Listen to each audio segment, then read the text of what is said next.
These soldiers are barely 20 years old. Some have already experienced war. Last April, fighting between troops from the self-proclaimed Republic of Nagorno-Karabakh and the Azerbaijan army rekindled a conflict that had been frozen for more than 20 years. We're defending our homeland, our family, and all those who live on this land. Part of Azerbaijan in Soviet times, this region in the South Caucasus, populated mostly by Armenians, proclaimed its independence in 1991. A war ensued, leaving more than 25,000 dead and 1 million displaced. A ceasefire was reached in 1994 after the Armenian military victory, but ever since, clashes have repeatedly broken out. It's here, north of the so-called contact line, that heavy fighting broke out in April. The calm restored since is fragile. We're not allowed to go beyond these trenches. On the other side, Azeri forces are just 100 meters away. So despite the ceasefire, these soldiers stand guard day and night. Supported in April by many volunteers from Armenia, Nagorno-Karabakh's army says it stands ready at any time to face an offensive by Azeri forces. Since 1994, our opponents have always violated the ceasefire. They were the ones who started it last April. There's no reason why they wouldn't do it again. But we're better prepared now, and if it happens, our resistance will be fierce. Close to the front line is the Armenian village of Talish, a symbol of the 1990s war. Last spring, it was entirely destroyed again. All the inhabitants were evacuated. 3 civilians who refused to leave the village were killed during the offensive, we're told.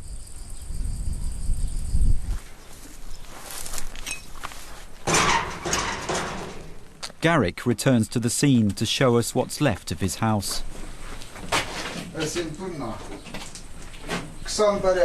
This is my home. I suffered for 20 years to build my house. 20 years! 9 people used to live here. 9 of us.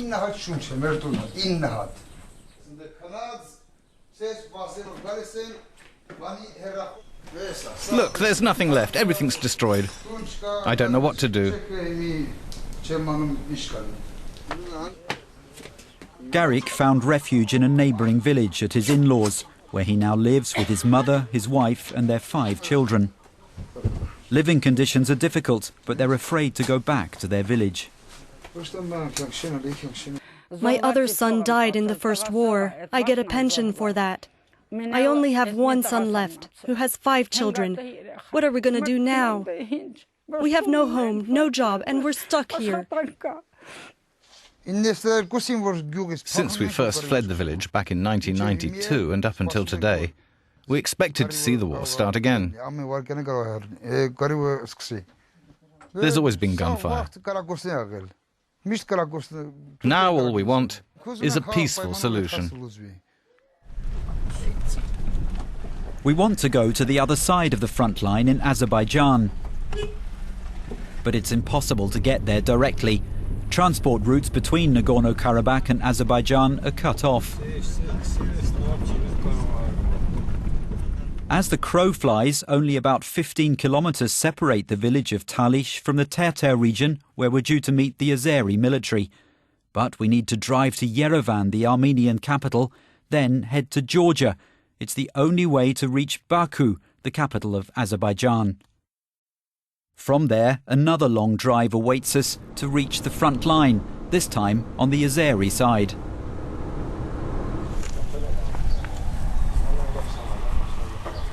Here also, the soldiers are on alert. Armenian troops are less than 100 meters away.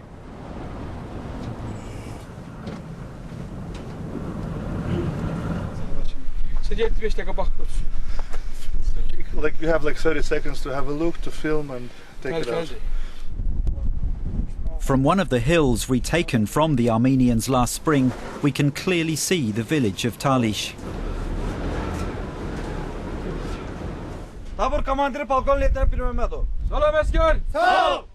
The Azeri army also accuses the other camp of having triggered hostilities during the latest conflict. The war in April happened because of that. There were provocations by the enemy, and as a result, our army retaliated and pushed back the enemy. Our army is professional, competent and powerful. As our Commander-in-Chief always says, we will never give up a single plot of our territory to the enemy. We head to the nearest Azeri village. There were no civilian casualties here in April, but the damage was significant. The inhabitants have been able to return home quickly. Here, the state has funded reconstruction. This is one of the houses that was completely destroyed in April. More than 200 were damaged in the village, but 3 months later, almost everything was fixed. This house was hit by 2 Grad rockets. In Soviet times, there was much interconnection between the Azeri people of this village and their Armenian neighbours in Talish. The foundations of this house were built by Armenians. But today, resentment between the communities runs deep.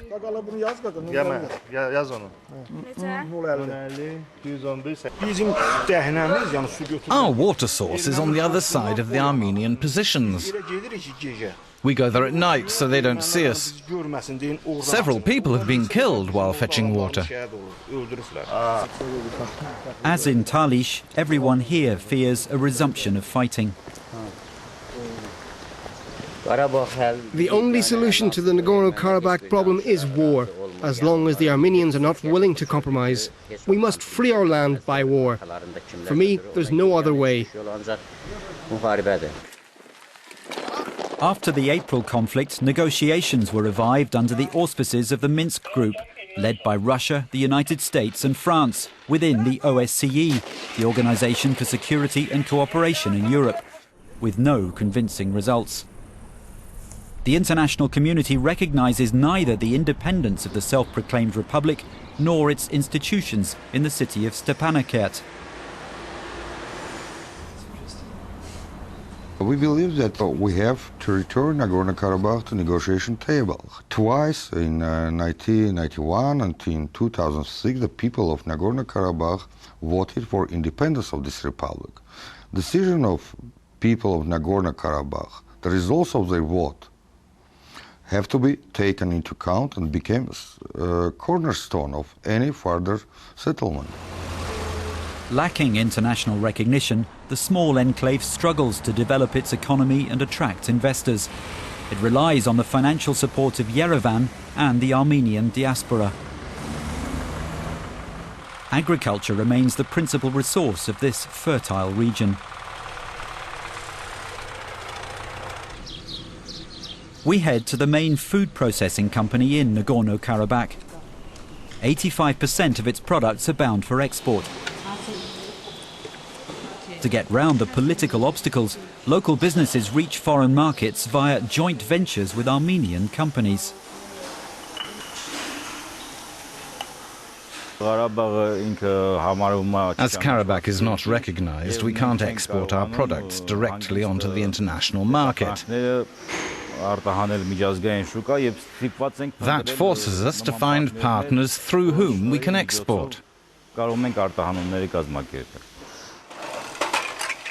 But when we ask about the countries of destination... No, I prefer not to tell you. Why not? Because of the politics? Yes, and because of my business partners. Importing countries don't officially recognize Nagorno-Karabakh. On the packaging, the address is in Armenia. But the name of the company clearly states the product's origin. Artsakh for Armenians indicates Nagorno-Karabakh. The recognition of Nagorno-Karabakh as a state is also what Karen and his family have longed for. Karen settled here in Stepanakert after he, his wife and their young son fled the pogrom targeting Azerbaijan's Armenians in 1988 in the town of Sumgait. It was really horrible. They burned people alive, they raped women, even children. I wouldn't wish what we went through during those 3 days in Sumgait on anyone, even my worst enemy.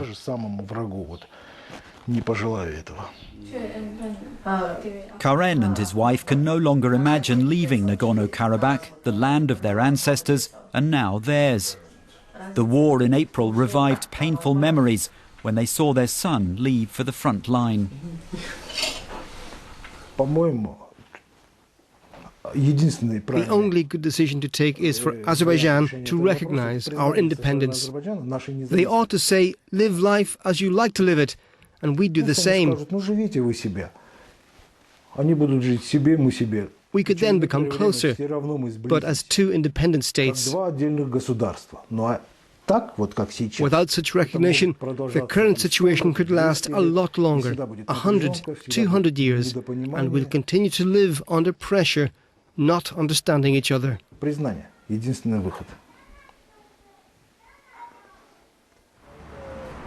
But recognizing Nagorno-Karabakh's independence is inconceivable in Baku.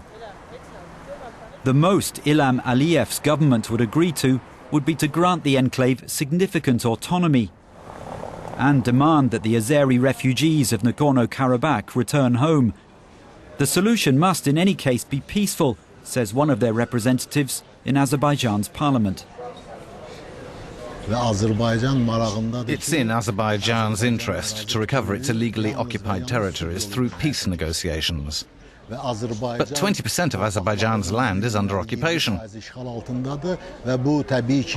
Of course, independent Azerbaijan will never accept this occupation. This land must be returned. We head to Kuzanli in the Agdam region, one of the territories bordering Nagorno-Karabakh that came under Armenian control after the 1990s conflict to reduce the risk of an Azeri offensive. Less than a quarter of the Agdam region has remained under Azerbaijan's control. Some 50,000 Azeris displaced from Nagorno-Karabakh live here. They make up more than half the local population. It's a significant burden on the region's shattered economy. Unemployment is endemic, especially among refugees who depend on state aid. There are no factories here. There's no local industry because it's a high-risk area. No company wants to come and invest here.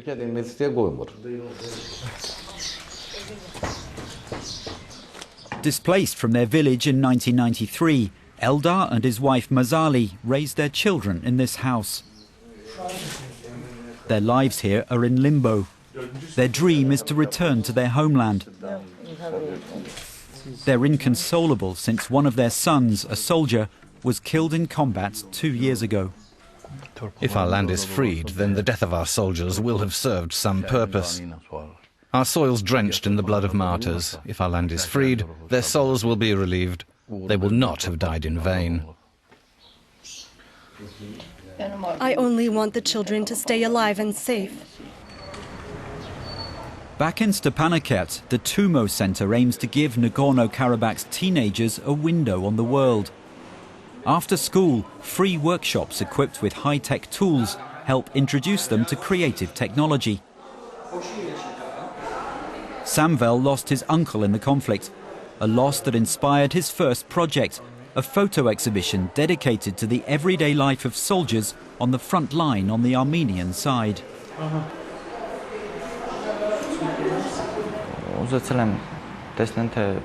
I wanted the public to see our strength by looking at these photos, our spirit,